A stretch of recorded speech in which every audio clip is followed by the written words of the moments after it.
আসসালামু আলাইকুম রহমতুল্লাহি ওবরকাতুহু। সম্মানিত দর্শক, স্মরণকালের ভয়াবহ ইমেজ সংকটে পড়েছে জামাত। গত ২ বছরে তার যে উত্থান এবং গত ৭০ বছরের তাদের যে মেহনত, এটি ২০২৬ সনে এসে রীতিমতো মুখ থুবড়ে পড়েছে। জামাতের যে কোনো ব্যক্তি, সেটা নারী হোক বা পুরুষ হোক, সেটা জামাতের সভাপতি ডাক্তার শফিকুর রহমান হোক কিংবা তাদের কোনো নারী সদস্য, সংসদ সদস্য হন, কোনো কথা বললে সেটা নিয়ে ট্রল হচ্ছে। তাদের পোশাক নিয়ে ট্রল হচ্ছে, আশাক নিয়ে ট্রল হচ্ছে,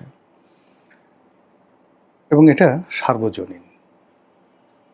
একটা সময় মানুষজন তাদেরকে ঘৃণা করতেন একটা অংশ, আরেকটা অংশ তাদের ব্যাপারে সহানুভূতিশীল ছিলেন।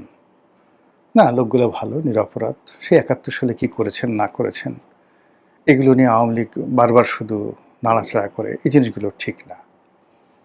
কিন্তু ইউনূস জামানাতে ক্ষমতার একদম চালিকা শক্তিরূপে তারা যে আচরণ করেছে, যে কথাগুলো বলেছে, যে অহমিকা দেখিয়েছে, এবং প্রশাসনের বিভিন্ন স্তরে তাদের যে লোকজন, যাদেরকে তারা দীর্ঘদিন লুকিয়ে রেখেছিল, তারা যেভাবে নিজেদের মুখোশ উন্মোচন করেছেন, যেভাবে বিশ্ববিদ্যালয় ক্যাম্পাসগুলো, তারপর বিশ্ববিদ্যালয়ের যে আবাসিক হলগুলো, সেই হলগুলো তারা যেভাবে নিয়ন্ত্রণ করেছে, মেয়েদের হলগুলো, মেয়েদের বিশ্ববিদ্যালয় এবং বিশ্ববিদ্যালয় কলেজগুলো, সেখানে তারা যে আধিপত্যবাদ দেখিয়েছে, এটি মূলত এককভাবে বিএনপি বা আওয়ামী লীগ কখনো সেটা পারেনি। তো সেই জায়গাতে এখন অনেকটা রিভার্স পরিস্থিতি দেখা দিয়েছে। তাদের সবচেয়ে বড় দুর্গ, যে দুর্গ, সেটি হলো রাজশাহী বিশ্ববিদ্যালয়, এবং সেখানে জানে যে সেখানে ছাত্রলীগ আবার ঢুকে গেছে, এবং সেখানে নির্বাচিত সংসদ মানে ছাত্র সংসদ, সেখানকার যারা নেতৃবৃন্দ, তারা এটি নিয়ে বেশ মারামারি করেছেন, এবং রাজশাহী বিশ্ববিদ্যালয় প্রক্টর অফিসের সাথে সেখানকার যারা ছাত্র নেতৃবৃন্দ রয়েছেন শিবিরপন্থী, তাদের বাক বিতণ্ডা, মারামারি, কাটাকাটি, এবং যাকে বলা হয় তাদের যে অঙ্গভঙ্গি, সশস্ত্র অঙ্গভঙ্গি, দেশীয় অস্ত্রে অঙ্গভঙ্গি, এটি এখন ভাইরাল বিষয়ে পরিণত হয়েছে সারা বাংলাদেশে। এর বাইরে জামাতের কিছু মহিলা কর্মী রয়েছেন। প্রথম দিকে দেখা গেল যে তাদের প্রজ্ঞা, মেধা, কথা বলার ধরন, জ্ঞান গরিমা, এগুলো নিয়ে অনেকে ইতিবাচক চিন্তা চেতনা করতেন। কিন্তু সাম্প্রতিক সময় দেখা যাচ্ছে যে এমন সব কথাবার্তা হচ্ছে, এমন সব ফটো কার্ড বের হচ্ছে, মানে যেগুলো আসলে খুব অসম্মানজনক। এবং জামাতের যারা নেত্রী রয়েছেন, নারী কর্মী রয়েছেন, তাদের জন্য আসলে এই মুহূর্তে শো অফ হওয়া, পাবলিক এর সঙ্গে কমিউনিকেশন করা বা দাওয়াতি কর্মকাণ্ড পরিচালনা করা, যেটা আগে তারা করতে পারতেন, এটি এখন আসলে সম্ভব হচ্ছে না। বিএনপির ক্ষেত্রে একই অবস্থা। বিএনপির এক নেতার সঙ্গে সেদিন কথা হলো, সংসদ সদস্য হয়েছেন। তো আমি জিজ্ঞাসা করলাম, কেমন যাচ্ছে? তো সে বলল যে এখন আসলে যখন বিরোধী দলে ছিলাম তখন রাজনীতি করার যে আনন্দ ছিল, যে গ্রহণযোগ্যতা ছিল, পাবলিকের যে সহানুভূতি ছিল, সেটা নেই। না থাকার কারণে ওই সময়টা মিস করছি। আর বর্তমান সময় নিয়ে খুব আতঙ্কিত অনুভব করছি। এই যদি হয় বিএনপির অবস্থা, তাহলে জামাতের অবস্থা আরও কত খারাপ সেটা বোঝার চেষ্টা করুন। এরপরে যে ঘটনা, সেটা হলো জামাতের বেশ কয়েকজন সংসদ সদস্য, তাদের নারী কেলেঙ্কারি, এরপরে কয়েকজন সংসদ সদস্যর পারিবারিক ছেলে মেয়েদের ঔদ্ধত্যপূর্ণ আচরণ, অশালীন এবং অসভ্য জীবনযাপন, এগুলো ভাইরাল হচ্ছে সারা বাংলাদেশে। তারপর জামাতের যে যারা বক্তা রয়েছেন, তাদের বেশ কিছু বক্তব্য, কর্মকাণ্ড ইদানিংকালে এতটা, যাকে বলা হয়, মানুষের বৃতৃষ্ণার কারণ হয়ে দেখা দিয়েছে, যে মানুষ যখন জান্নাতের টিকিটের কথা বলা হয়, সঙ্গে সঙ্গে অর্থাৎ শেখ কামালের ব্যাংক ডাকাতি বা বাকশাল বা ৭৪-এর দুর্ভিক্ষ যেভাবে আওয়ামী লীগকে বিপর্যস্ত করছে এখন পর্যন্ত, বা যেভাবে খাম্বা, হাওয়া ভবন, এই শব্দগুলো যেভাবে বিএনপিকে ভীষণ রকম যাকে বলে একটা নেতিবাচক অবস্থায় ফেলে দিয়েছে। জনাব তারেক রহমান সাহেব প্রাণান্ত চেষ্টা করছেন তার সেই খাম্বা উপাধি থেকে বের হয়ে আসার জন্য। নানা রকম মাধ্যম থেকে খাম্বা আসলে কারা, ওই সময় ব্যবসা কারা করেছে ইত্যাদি ইত্যাদি প্রচণ্ড যাকে বলা হয় শক্তিমত্তা নিয়ে প্রচার করার চেষ্টা করছেন তিনি নির্দোষ, এবং তিনি যে আসলে একজন ভদ্রলোকের সন্তান, হ্যাভিং এ ব্লু ব্লাড, বংশগতভাবে তিনি, তার মা, তার বাবা ভদ্র, কম কথা বলেন, মার্জিত, এই বিষয়গুলো এস্টাবলিশড করার জন্য একের পর এক ম্যাটিকুলাস ডিজাইন নিয়ে তার যে PR team, public relation team দিন রাত কাজ করে যাচ্ছেন। প্রতিদিনই একটা না একটা ঘটনা ঘটছে বা ঘটানো হচ্ছে, আমরা বলতে পারি না। যেমন দেখা গেল প্রধানমন্ত্রীর গাড়ির সামনে একজন লোক পড়ে গেল, একটা মহিলার সামনে চলে এলো, উনি গাড়ি থেকে নামলেন, তার সঙ্গে কথা বললেন, মিডিয়াতে খবর। প্রধানমন্ত্রী নতুন করে অনুষ্ঠানে গেলেন, মেয়েরা সেখানে দৌড় দিল, একটা মেয়ে সেই দৌড়ের মধ্য থেকে এসে প্রধানমন্ত্রীর সামনে এসে দাঁড়িয়ে গেল। এটি কি সাজানো? ওই মেয়েটা এত কিছুর মধ্যে সে আলাদা, সে কি করে সাহস পেল? এরকম ঘটনা তো কখনো অতীতে ঘটেনি, এমনকি তার বাবার জীবনে এরকম ঘটনা ঘটেনি। এটাগুলি কি নাটক না বাস্তব, নাকি ওই মেয়েটা আসলেই? এরকম অনেক কিছু ঘটছে, কিন্তু বিএনপির পক্ষে যেভাবে প্রচারণা চালানো হচ্ছে, তিনি মেয়েটাকে দেখে দাঁড়িয়ে গেলেন, মাথায় হাত বুলালেন। মেয়েটা ঠিক অনেকটা দৃঢ়তা নিয়ে, একেবারে কিশোরী মেয়ে, পিছনে হাত বেঁধে পিএমের সামনে সিনা উঁচু করে দাঁড়িয়ালেন।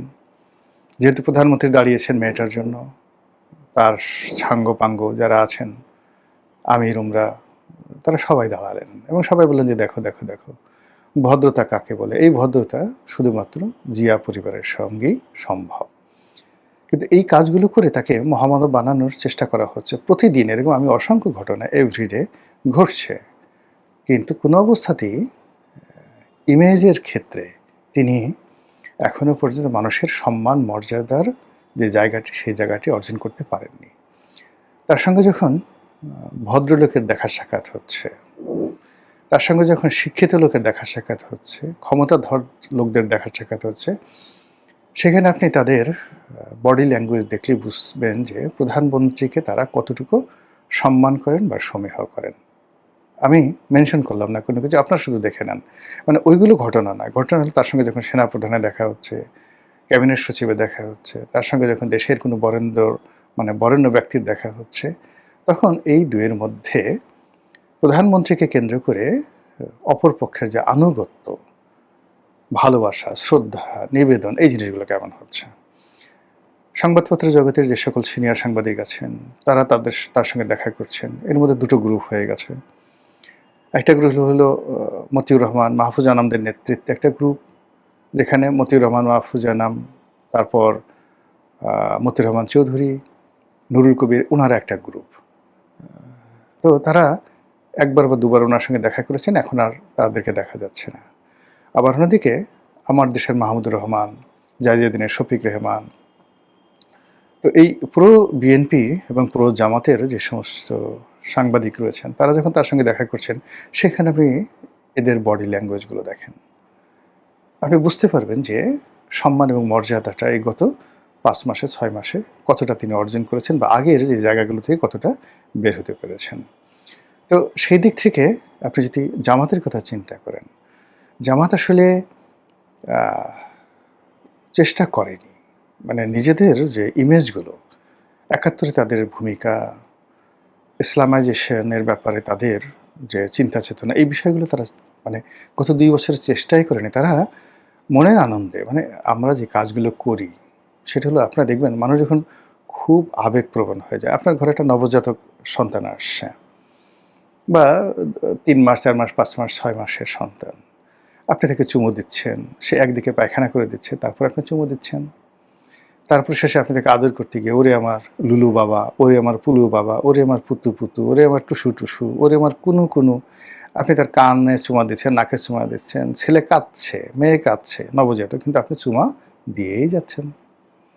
তো এইরকম জামাত যখন ক্ষমতায় এলো তারা মনের আনন্দে শুধু চুমা দিতেই থাকলো। বলে এখন যদি বলা হয় কোনো একটা ব্যক্তির নামে সুম্মা, বলেন তো কার নাম আসে বাংলাদেশে? আর কিছু লাগবে না, কিয়ামত পর্যন্ত আপনি এই নাম আর রাখতে পারবেন না। কিংবা সাতক্ষীরার যে এমপি ১৭ বছর মেয়ের সাথে সে যেভাবে হোটেলে তিনি ধরা খেয়েছেন, এই দৃশ্য আপনি কিয়ামত পর্যন্ত দূর করতে পারবেন না।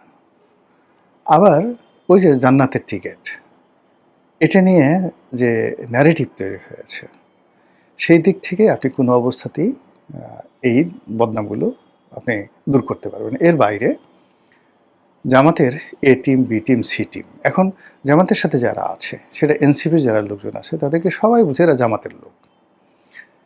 এবি পার্টির যারা লোক আছেন তাদের সবাইকেই বলছে এরা জামাতের বি টিম বা সি টিম। এরপরে অন্যান্য মানে আরও নতুন নতুন মুখ, অদ্ভুত অদ্ভুত চেহারা, অভিব্যক্তি, কথাবার্তা, যেগুলো জামাতের দীর্ঘদিনের যে পরিবেশ পরিস্থিতি সেগুলোর সঙ্গে যায় না। এখন জামাত বলতেই তাদের মধ্যে মানে রুহানি আমির হিসেবে বা রুহানি প্রধান হিসেবে পিনাকি ভট্টাচার্যের নাম চলে আসে। জামাতের সবচেয়ে প্রভাবশালী যাকে বলা হয় সেনাপতি, কমান্ডার ইন চিফ বা মার্শাল, আপনি যদি ধরেন তাহলে ইল্লু ইল্লু চলে আসে। ইল্লু মিন্স জামাতের প্রধান সেনাপতি, এবং জামাতকে বলতে গেলে ইল্লুই বাঁচিয়ে রেখেছে, এরকম একটা ভাবসাব।